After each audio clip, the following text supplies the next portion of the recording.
had a journey. There's a story that you need to know about how I got to Diani from Mombasa. First of all, I almost missed my train because here's the thing: SGR, they don't play like Ugandans, eh? Like that side, the Kenyans, they don't play like Ugandans with time. Now the thing is, the place that I was staying at is a little bit out of the way. Like it's out of the way of the CBD, the center of the city, right? So as I'm going, remember it was 12:30. It's coming to 1 p.m. My friend checks on me. She's like, hey babe, I guess you're on your way to the SGR. I'm like, yeah, I'm just going to pick my bag. She's like, pick your bags? What do you mean pick your bags? The time is over. Like, it's away. And I'm like, hold on, what do you mean time is over? It's just 1 p.m. At that point it was like 1:15. I'm like, it's just 1. How long is the drive to the SGR going to be? Isn't it like 30-40 minutes? Like 30, actually I was like 30-20 minutes. I was like, isn't it like 30-20 minutes? Reader. It was not 30 minutes. So I'm talking to my Uber guy, and meanwhile, for the first time, like the entire time I'd been grabbing Ubers, they had been rushed, like the types that would be really aggressive on the road, really fast, really whatever. This particular time, I had chosen the chill guy. And he's cruising, he's chilling, he's taking me to my place. And I was just like, hi, how long does it take to get to the SGR? He's like, babe, you're already late. I'm like, what do you mean I'm already late? Doesn't it take like 20 minutes? He's like, no, it's really far from here. It's about an hour's drive. I'm like, what do you mean an hour's drive? At this point, it is like 1:30, 1:45. I'm like, boss, step on it. I cannot miss this train. Because in my mind, I'm like, what does that mean? Does that mean I'm pushed back an entire day? That means I have to buy an extension of a night or take the SGR, which is at 10 p.m. Who's arriving at 3 in the morning? Might as well have, because I reached there at midnight. But anyway, so he steps on it. I reach the apartment, and I was literally, he was like, I need you to do this in less than 5 minutes. I said, I got you. He's turning the car around. I left all my shopping bags there. I didn't even have time to like pack them in properly. So he's turning around. As he was approaching, as he was telling me, you need to use 5 minutes, I like grabbed my phone, like I had my earbuds in, and I played this Tyler the Creator song, Ratata. In my mind, I'm like, first of all, pacing.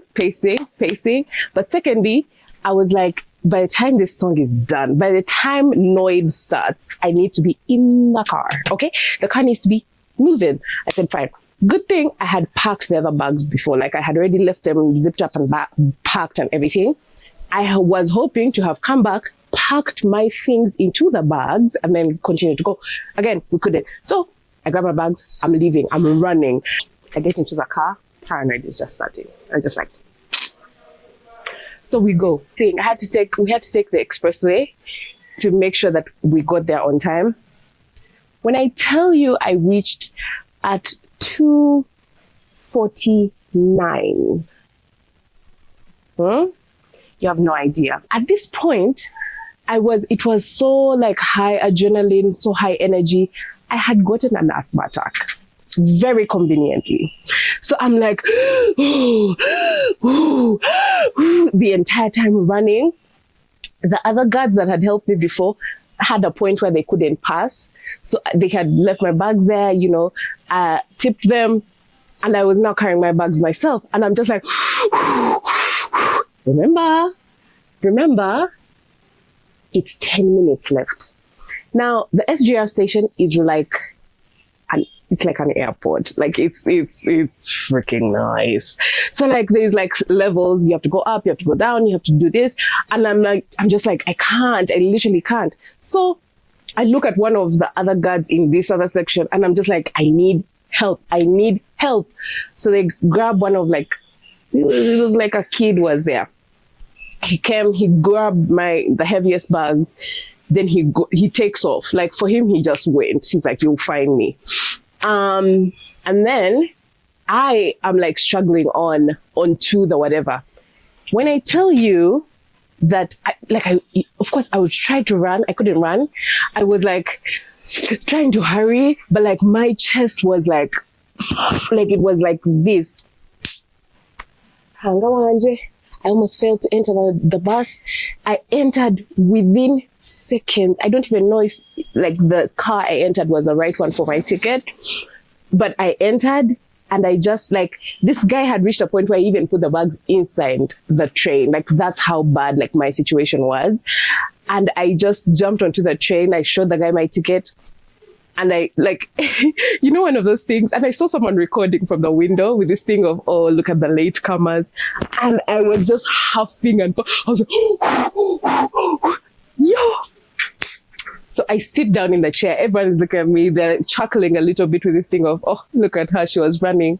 And I just shut down the chuckles because the first thing I removed from my like fanny pack was an inhaler. And I was just like, but still, it was very deserved because what was I still doing in CBD at 1 p.m. instead of being at SJ? Like, I should have just eaten from the station. And like my friend kept telling me, yeah, you'll eat from the station. I was like, why do I have to eat from the station? And then eat from somewhere else. And then go to the station. Hi, Bo. Eat from the station. Anyway, so I calm down. The journey goes on.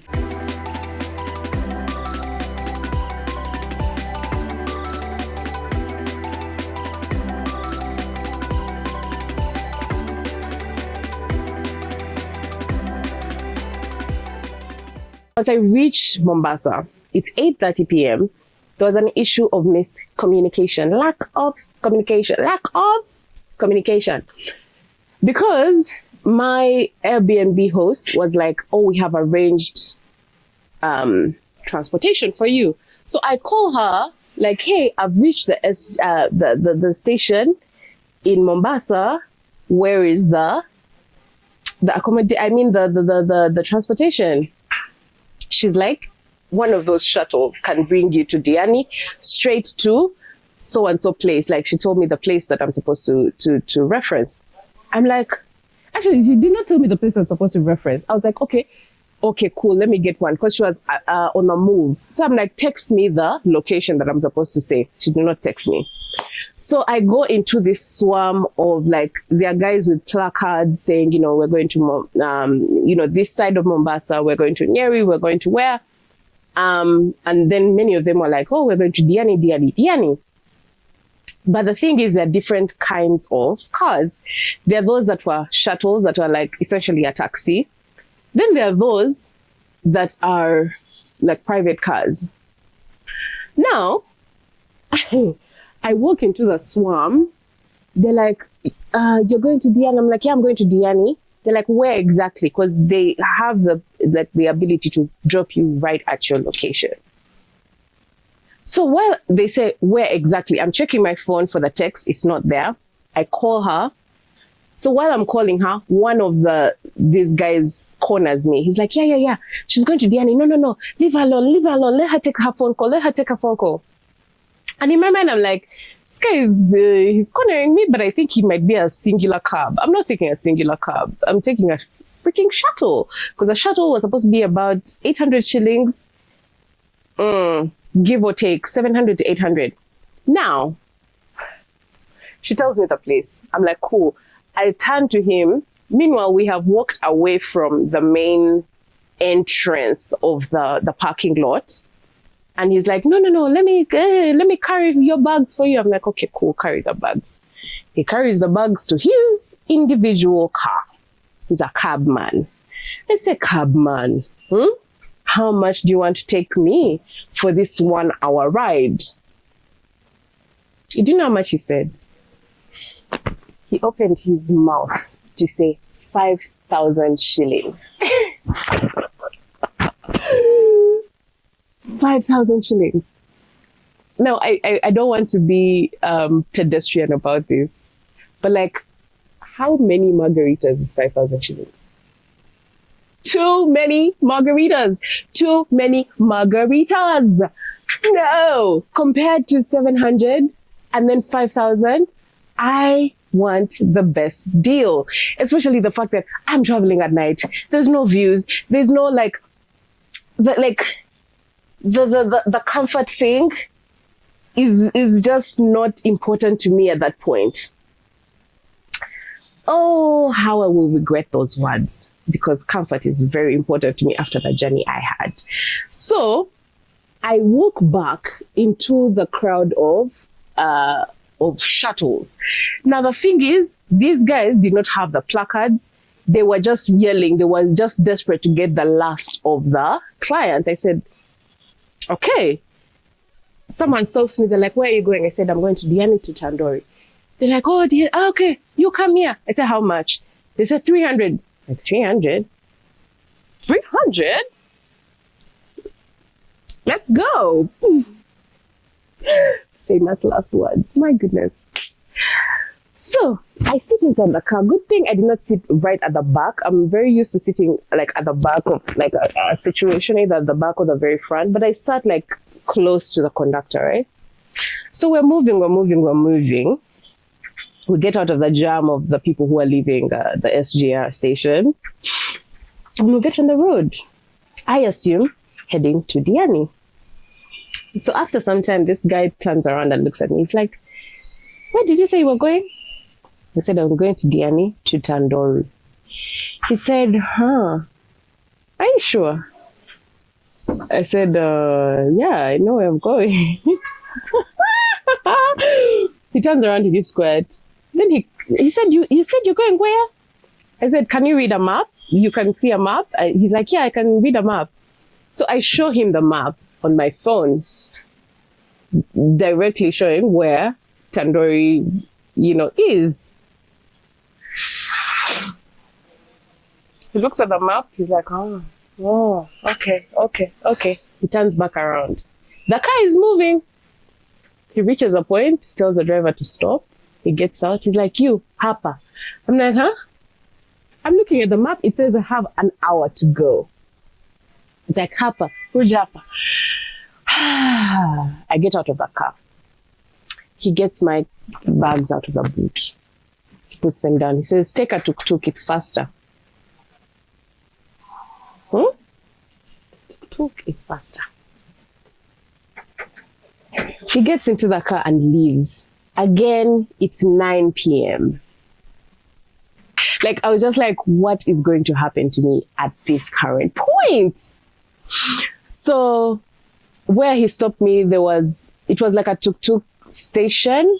But then for some reason, after like a few minutes, all the tuk-tuks had gone. I was seeing boda-bodas. So I go to like a boda-boda guy. I'm like, hi, blah, blah, blah. I'm trying to get to Diani. He does not understand a lick of English.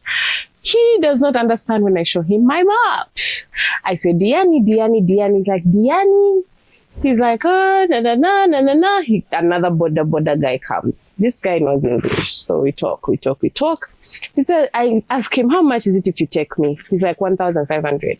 Now, 1,500 doesn't sound wild. But in my mind, it's an hour's journey. And there's nowhere to put the bags because I had heavy bags. At this point, because I hadn't packed in all the things that were, that I had shopped with from Nairobi. So like I had about 5 different bags on me. I swear. And if I had found a tuk-tuk, I would have done that deal on the tuk-tuk. Because at least a tuk-tuk, you can put your bags somewhere. You can sit like a human being. No, I chose the hard option. He's like, if you want to go to Diani, you have to take a matatu to the ferry. And then from the ferry, you'll get another matatu. It will take you to Diani. I sat in the matatu, 50 shillings, went to the ferry. By the time I reached the stop for the ferry, I was regretting every decision. In fact, I wanted to go back to the SGR station and take the 5,000 shilling cab. Like, I was badly off. I opened Uber. Ubers are not available. dude. Like, so I get off the matatu. As I'm getting off, I see a guy walk up to me, and he's talking. He's saying a lot, and I'm just like, sijui Swahili. He's like, okay. And in my mind, like when I saw him and his disposition, I was like, okay, this man is drunk. I was like, okay, I'm in the trenches now. First of all, I wanted to follow everyone else who had gotten off the matatu to go to the ferry. These guys did not have luggage like I did. They were just moving. They had left me. I'm like, okay. So I'm organizing myself, and this guy is talking to me. He's like, oh, I can help you. I'm like, what do you mean help me? And then another guy comes through, and I'm like, oh, now this guy is drunk. I thought this guy was drunk. This guy is drunk. So I'm just like, leave me alone. And in that moment, he's like, no. I have a trolley. I can carry your bags for you on the ferry. So me, I thought it was just going to carry it onto the ferry. This man was an angel sent from heaven above.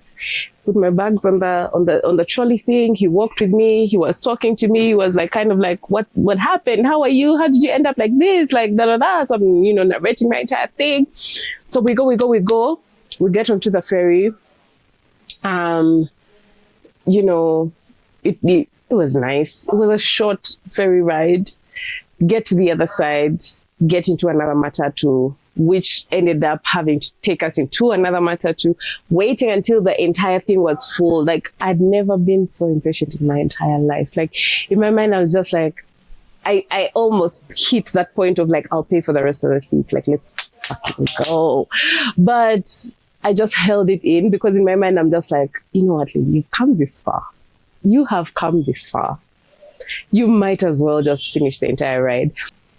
So, we end up in the other matatu. He reached me inside the matatu. Of like all my things were there. And I counted everything. I was like, I'm good. And so, this entire time, my people are texting me. My friend is texting me. My mom is texting me. My dad is texting me. My brother is texting me. That like, are you good? Are you like, what's going on? Let me know. The Airbnb host is texting me like, are you okay? You're supposed to have reached here by now, because it was supposed to be an hour at most an hour to reach me where I was going. At this point, it was 11 blood clot PM. So I'm just like, oh my goodness, I'm going to ring in my birthday in a matatu. Oh my goodness, I'm going to ring in my birthday in a matatu. So we get to moving. But the good thing was we started moving, it was zooming. Like, it was just like we flew through, and they weren't looking for other people to fill up the seats, which was good. So it was just like everyone who gets out, we're continuing. Like, we're not waiting for people to get in. I eventually get to my place. Actually, got to Diani. They had to stop me somewhere, and they're like, oh, this is where the matatu stops. Then I had to get another tuk-tuk that had to take me to. Let me tell you, by the time I reached, I was irritated with life. It was then that I realized that Diani is a different beast from Nairobi, because they don't get English. You have to know Swahili. You have to know some bit of Swahili. And at least for me, I had grasped a few of the essentials, enough to get by. And, enough to be like, I don't know Swahili. Let's continue. I'd love to show you the place that I've been staying at. It's called the Villa. Like, they call it the Villa, and actually it's called Mini Villa according to my host, because it's like a mini house on the side next to her main house. And so the biggest thing for me was like the safety and security. So if it's like someone's actual home, like, I feel really, really safe, versus like some random, place like a guest house or something like that. And then there's privacy, because it's like an entire house of its own. So yeah, let's check it out. I have a personal gate. So start with the gate. Although that is the rest of the house, and you see a community fence, this is the villa, the mini villa. So there's a cute porch outside with a table, chairs, you know, you chill outside, taking the breeze, especially when it gets hot, and it gets hot over here. Anyway, as we enter, there's a living room with some nice comfy chairs, a table. I was eating cereal earlier, and then, like, you know, a kitchenette that's connected. Yeah. Then you go through this curtain and enter where the magic happens, which is el bedroom. Yeah, and there's a couch here, so you can chill there if you want, or if you have like extra guests, you get what I mean. And then nice big bed, big bouncy bed. Ooh, as you can see, there's no blanket on this bed because this is Diani, and even when the sun is down, it's hot as balls here. So yeah, cute fridge, you know, you can buy your things. I had milk because I like cereal. There was water in it all the time, Coca-Colas and all those things. This such can like do whatever you want yourself. And then the bathroom, it's cute, like, you know, it gets the job done. Hi. I think the only negative was that this is the only mirror in the entire space, and I need a mirror. So I ended up using the camera as a mirror. Do you like my spiral? Yeah, and then the bathroom, we don't need a water heater because the water comes preheated by nature. There's a fan on the ceiling which has not been off since I came. Like, even when I was arriving, it was already on. And so the only thing that changes is the intensity, because maybe at night, maybe I can turn it down to a 2. But usually it's on a 3 during the day. In fact, let me increase it. Day 1, I wanted to look at the sunrise. I was I don't know, it had been like a very underlying thing within me that I just wanted to see the sunrise. I wanted to see the sunrise. But because I had, like, I even set an alarm and everything, but because I had, like, I didn't know the path to take. I didn't know whether to like take a tuk-tuk to the shore. This place was a beachfront, whatever, but it wasn't exactly on the beach. It was, you know, like across the road from the beach, you get. And because there's like businesses and stuff like that. So it's not like you're on the road and you're looking at the beach water, you get. So I was very like disconcerted about journeying to the beach in the dark at 5:30 in the morning. You know, people are drunk most likely. So I was just like, eh. So I did not get to go to the beachfront for the sunrise on day 1. But I was, you know, just chilling. I was, you know, getting used to my space. And then a very big tip for anyone who is, you know, traveling to Diani and stuff like that. I find that tuk-tuks are much better tour guides than actual tour guides. I will get to that because I have a story about a tour guide. My goodness. Now, keep in mind, this is the 19th. This is like officially my birthday. So I'm excited. I'm, you know, dressing up. I have this whole other, you know, fit that I was wearing. And in my mind, I'm going to go and eat seafood at Nomad. Like, I had planned to go to Nomad so intently that I had downloaded menus. Like, in my mind, I'm like, I want to go to Nomad. Like, everyone was telling me, oh no. And I don't know what it was about everyone trying to like distract me from going to Nomad. But I'm going to talk about that because I dress up, go to the beach I attempted to go to the beach because I wanted to see the sunset.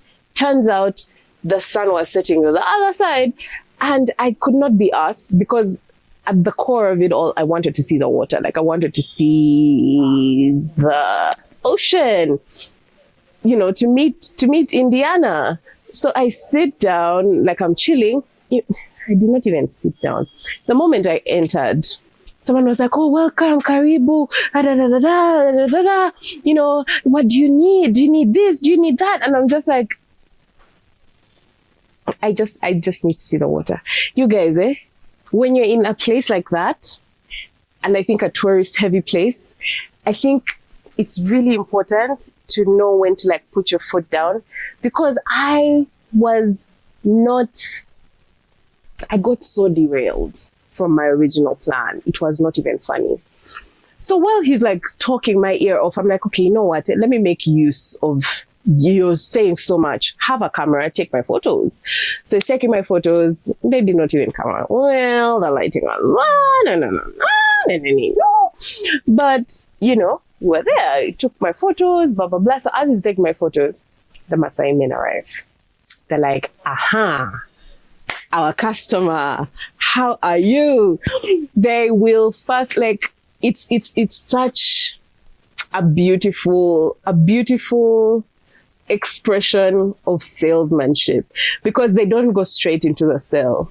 They're first like, they're like, "Oh my goodness, look at you, da, da, da, da." Like they warm you up properly. And I love a good sales pitch. Like I love it when I've seen like someone putting their all into getting a sale from you. I'm like, you know what? Exactly. Like when someone pulls out all the stops and they're just like, "Oh, now this, now that." It's like, yes, flatter me. Tell me how good my taste is. Yes, I will pick something from you. And then these people are like, buy. In fact, this is one of the things I got from them. So, you know, they jump. We talk about Masai land. I make them jump. I'm like, you guys, I don't see all things, because there were 3. And I was taking pictures, and one of them was not jumping. I was like, "Oh, you guy, you are ghost working. Your friends are jumping for the skies. Why are your feet still in the sand?" So he also jumps as well. They give me a necklace. They do what? I'm like, okay. So what is it that you have? It's like, now, beautiful lady like you need to have, you know, a nice little anklet. You need to, it's like, you bring the anklets and see. I ended up getting an anklet and a bracelet. Those I paid for. Then I also brought in my Ugandanness. I'm like, how is the nyonges? Are you people here? What the heck? Like, I've supported you. I need my nyongeza. Like, give me one extra for the road. They give me an extra anklet. Those guys were at least the highlight of that evening. So you can imagine the kind of evening I had. Now, as I'm like planning for supper, keep in mind, I had not really eaten during the day. Like, I think after coming from the supermarket, I had like a snack. I had like some like crackers and stuff. I had some wine. And then I wanted to have like a good seafood platter. I wanted crab. I wanted tuna. I wanted calamari. Like I wanted the entire everything. And I made a mistake of telling that I wanted to go to Nomad. Now, he goes into this conversation, and this is the kind of conversation that I want to uproot from my life going forward. This kind of, you know, such places, they just want to overcharge you. You can get the same thing for cheaper, blah, blah, blah, blah, blah, blah, blah. And I get it. I understand the core of a good deal. But I truly had not understood that you get what you pay for until that moment, until I took his advice. Because in my head, in my bird brain, I thought, he's a local. He knows the good spots. You know what? let's actually go on an adventure. This is what I was convincing myself. I was like, you know what? It's my birthday and I was not happy about something. So I was like, you know what? You know, in my mind, I'm like, okay, this is a local. He probably knows all the hacks, all the girl. If you set your mind to have a particular experience, don't settle. Don't settle. So I go with him. He's like, okay, here's the thing. You can get all those different, you know, you want to try different kinds of fish? We can go buy different kinds of fish. We can go sit somewhere with like really nice coconut rice. I was so obsessed. Like I really wanted to have coconut rice.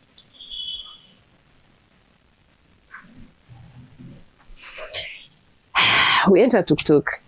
He takes me to this like market. Yeah. We buy fish. Scratch that. I buy fish. You know, both red snapper and a different other kind of fish. And then I'm like, where's the other stuff? Where's the crab? Where's the prawns? He says, oh, prawns are here. If you saw those prawns, they were tiny little, like, they look like freaking grasshoppers. I was just like, that's prawns? Like, those are the prawns that you really want to sell? Like, you want me to buy? I'm actually serious right now. I enter back in the tuk-tuk. We look for a restaurant. Apparently, 2 of the restaurants that we try, they were out of coconut rice. We reached the 3rd one. I'm like, you know what? Let's just chill. Meanwhile, by that point, my camera had lost power.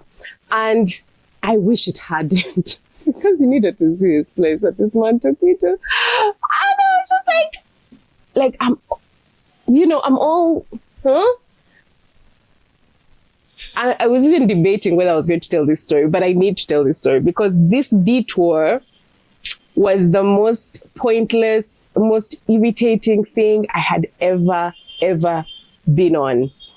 I reached there, we sit down, we start ordering like the different foods that you can eat with, you know, like the veggies, the ugali, they did not have coconut rice. Surprise, surprise. But they had biryani. This is the second time I'm mentioning biryani. I ate biryani that I've never biryanied before because I've eaten biryani from Indian restaurants. I've eaten biryani made by Indians, homemade by an Indian. This was not biryani. This was basmati rice with sauce and chicken on top. I was so bored. I was so bored. And this guy, he keeps talking. And the thing is, at some point, it's like, I get it. You know, this is an experience. I'm paying for this is an experience. But it's like, can you do more? So I asked him at some point, I'm like, so if you were not a tour guide, what would you have been? He's like, a rapper. I'm like, now we're somewhere, right? So I start. I'm like, rap on the beat. That's Tafadhali, na. Talking about what? I didn't even understand half of it because, again, I don't understand Swahili. But like, the flow was done in like a few bars. I was just like, okay. And yeah, he was done. And then like, he just kept talking and kept, I don't know, like it was just, I don't know how to describe it, but I just kept hearing his voice and I kept looking around. And I remember at some point I looked around and I was like, why am I here? Why am I here? This is my birthday. I should be, you know, I should have ordered a slice of cake for my dessert. And wondered about how they were going to bring it, whether they were going to bring it with like a singular candle, whether they, do the whole thing. Like I was, like in my mind, I'm like, is this how I ring in my birthday?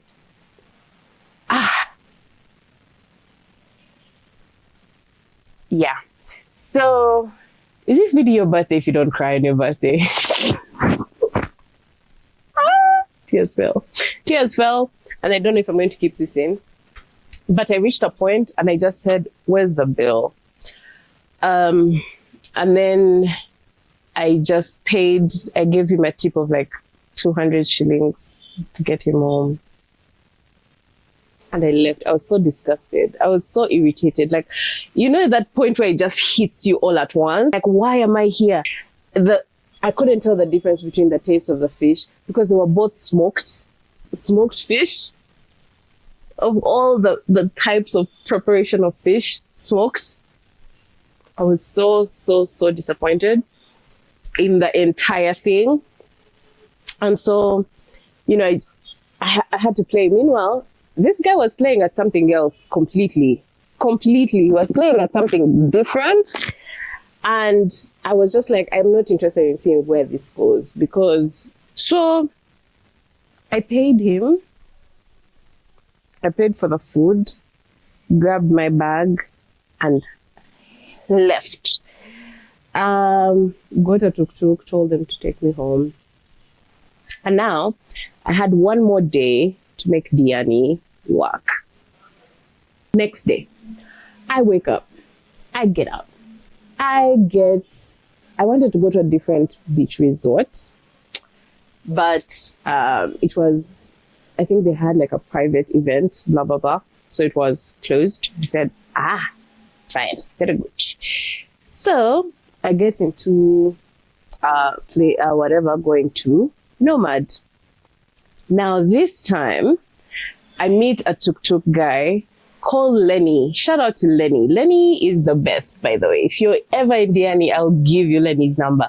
Lenny has the hookup. Because I was telling him all about my, the day before and how, because I told him to take me to Nomad. Like I remember, and I'm like, I have to go to Nomad.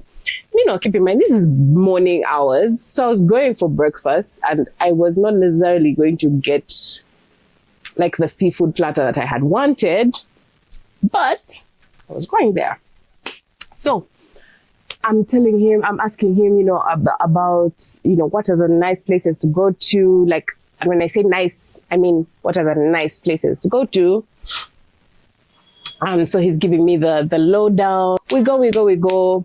We take very beautiful pictures in, like the road to Nomad. Once you've hit like the gate, there's like an extra road going downwards. And it's like, the floor is like very white and sandy, and then the trees, they look haunting, and they're like whitish, grayish, ashy, and it was so fascinating to me. I was just like, no, stop! Wow, like this is a moment. And yeah, we continue down the road. We reach the end. He's telling me all these different places. He's telling me about the hookup to like see the sunset. And again, I wasn't really interested in seeing the sunset, to be honest. But I just wanted to redeem the day that I had before. So I hit Nomads. Finally. And the place is pretty, the place is nice, it's calm, they welcome you, you sit down in a dignified way. And I was just like, get what you wanted, get what you originally wanted. So I sit down, they give me my options. They're like, there's a buffet, there's tea, there's this, there's coffee, there's juice, there's water. I was very hydrated, by the way, because I got the tea, I got the coconut water, I got water, I got juice, I got more juice. I was just like, guys, I'll take it from here. And so, yeah, the buffet was gorgeous. It was nice. I got a lot. There was stuffed everything. There was parfait, there was granola, there were croissants. There was stuffed croissants, those fruits, like fresh, nice diced fruits. I was just like, yes. So yeah, had a nice meal. I was overlooking the water. It was very beautiful. I saw camels come by, but like I was already like in the middle of my meal. I couldn't like stop and like go for like a camel ride, but it was just tricky to watch them walk by, and they're so big and so majestic, and the water was so blue, so blue. And yeah, it was so beautiful. So I finished breakfast at my own pace. Like took it at my own pace. There was a lot that I was like kind of planning for. There's something that I've been working on, and I was like taking the time to like look through that and kind of also reflect on my own, and again about what do I want out of this life of mine. Because like at any one point you can pivot. At any one point you can pivot. It doesn't matter what like cards you are dealt. Take it, switch it up, make it better, okay? Better. What does one do when they've just filled up on a very big, bountiful breakfast? Wear a bikini, of course. Again, you hear me talk about this a lot, and you think, oh, like it's just a bikini. It was my first time wearing a bikini. As like a trademark fat babe, I'd always known like one pieces. It's only one pieces. It's only one pieces for me. In fact, I had packed like about 2 other one pieces, knowing that, I'm probably not going to, pull it off. I'm not going to end up doing it. Let me pack this one piece just in case.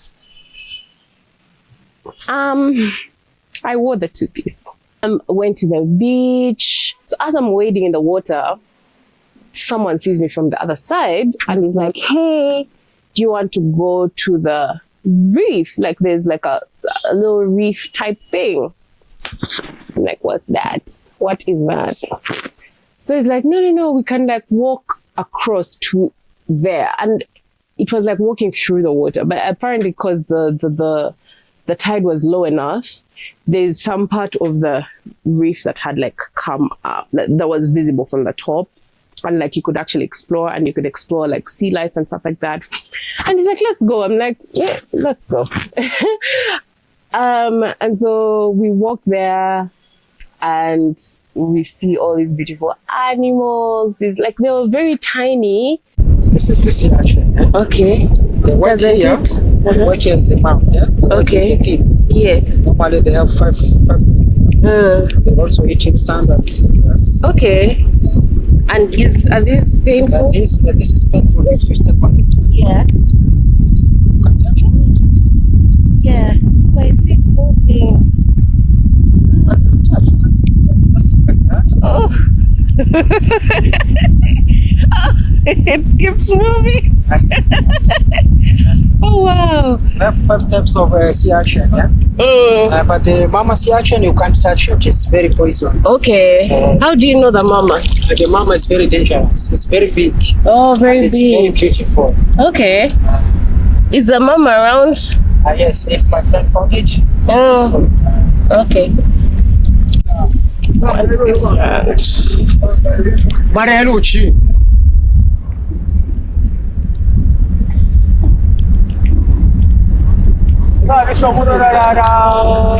There's a tiny crab inside. And then here, you see. Oh. Crab. Nice. So we call it coral crab. Okay. Because of the color? Yeah. And this one can be more bigger than this. Yeah. For us, we eat this. Yeah. Is it sweet to eat? Yeah, very sweet.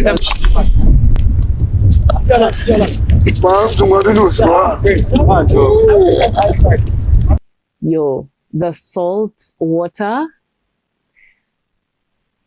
like you need to rehydrate, by the way. Like it's crazy because you know how salt will be like by the time I got back onto Nomad and was going to like their bathrooms and stuff like that, I was so like sweaty, like literally water was getting out of my body. It was so crazy.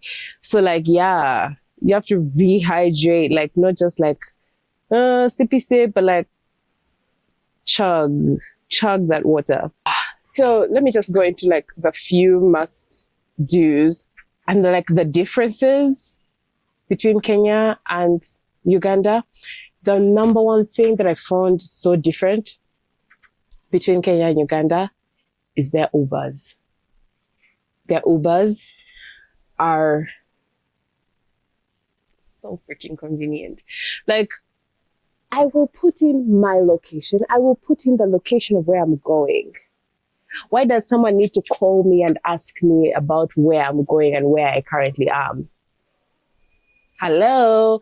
Like, I would order an Uber and just see the Uber guy, you know, on the map. You just see the guy showing up to the location. The most that they would say is like a text saying, I've arrived.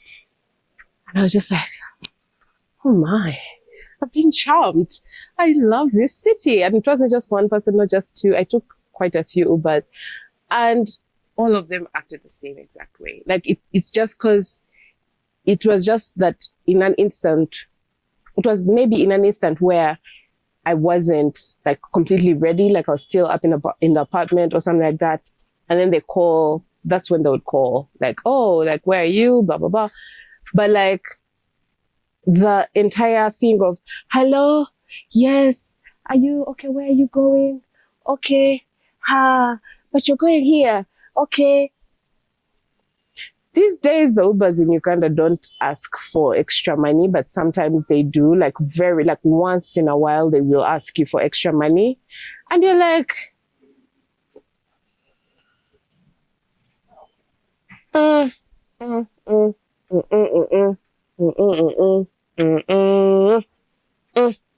Anyway, then next, M-Pesa, you've heard it, blah, blah, blah. It's more convenient. Tuk-tuk drivers, tuk-tuk riders actually. Tuk-tuk riders all had M-Pesa.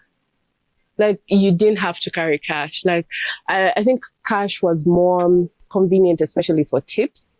There was only one singular person who I met that did not have M-Pesa, and that was the trolley guy that helped me in back in Mombasa. He's the only dude that did not have M-Pesa because he did not have a phone. But everyone has M-Pesa. So load your money there. The second thing that's really, really convenient about traveling in Kenya and stuff like that, money-wise, is that your mobile money will still work. So I could send money from like my phone to my M-Pesa at like barely any cost, because it was like what, 1K to send. Doesn't matter the amount. It was like very, very cheap to send. Then second, tuk-tuk drivers are better tour guides than actual tour guides. They're better tour guides than like the people you'll meet at the location.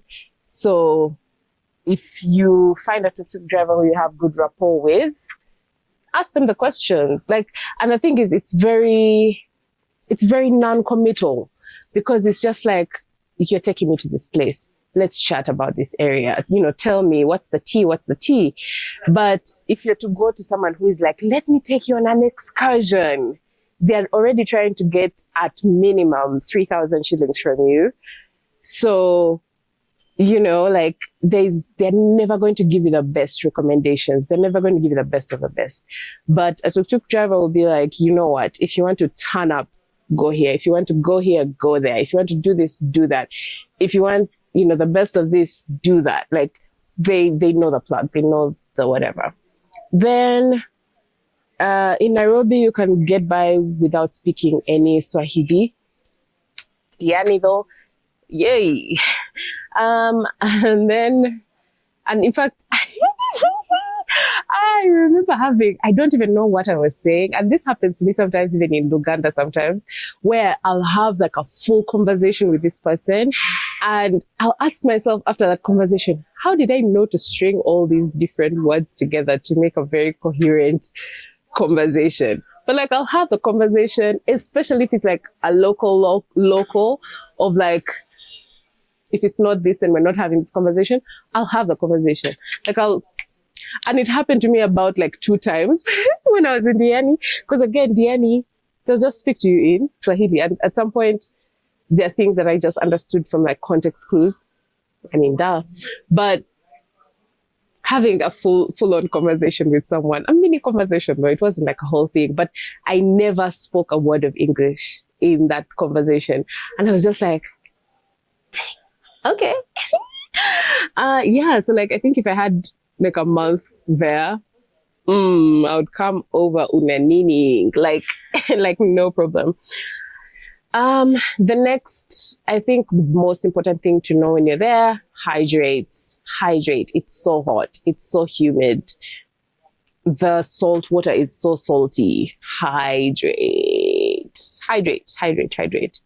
And then lastly but not least, know how to say no. Know when to say no. Yeah, at the end of the day, if it's your day, if it's your birthday, do something. Salute yourself. You made it. You made it this far. There's a lot to be grateful for. There's so many hurdles that you might not have been able to go through, and you went through them, and you came out the other side. Like, at least for me, and the past 3 years, 2022, I spent that birthday in my bed, writhing in pain, eating takeaway, and just like feeling so defeated. And 2023, I was, back in action a little bit. I was getting back into the game. I was starting my healing journey. So my birthday was in a pool, yes, and that was like fun, and it was like cute, and it was very like, I'm very grateful, I'm still here, whatever. 2024, my birthday, I could not be more thankful for where I had come back from. And while I was not anywhere close to where I wanted to be, I was on the way. And I was very cognizant of the fact that I'm on the right path. I'm going where I'm supposed to be going. And so I spent that time, with my friend, and I was like very much in reflection mode. And then this year, I put together a mood board. I printed it out, stuck it to my wall, and said, it is done. And here it is. It's not the bougiest of trips. It's not the most activity filled or blah, blah, blah. But it's the one that I went on, and it's the one that brought me the most fulfillment, and so many like lessons and so many like challenges which I had to just deal with and be like, you know what, if I don't deal with this thing, it's going to deal with me. And so I just was like, head on, let's go, let's do this.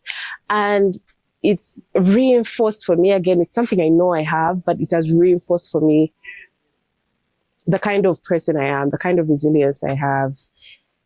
You guys. Such a fun.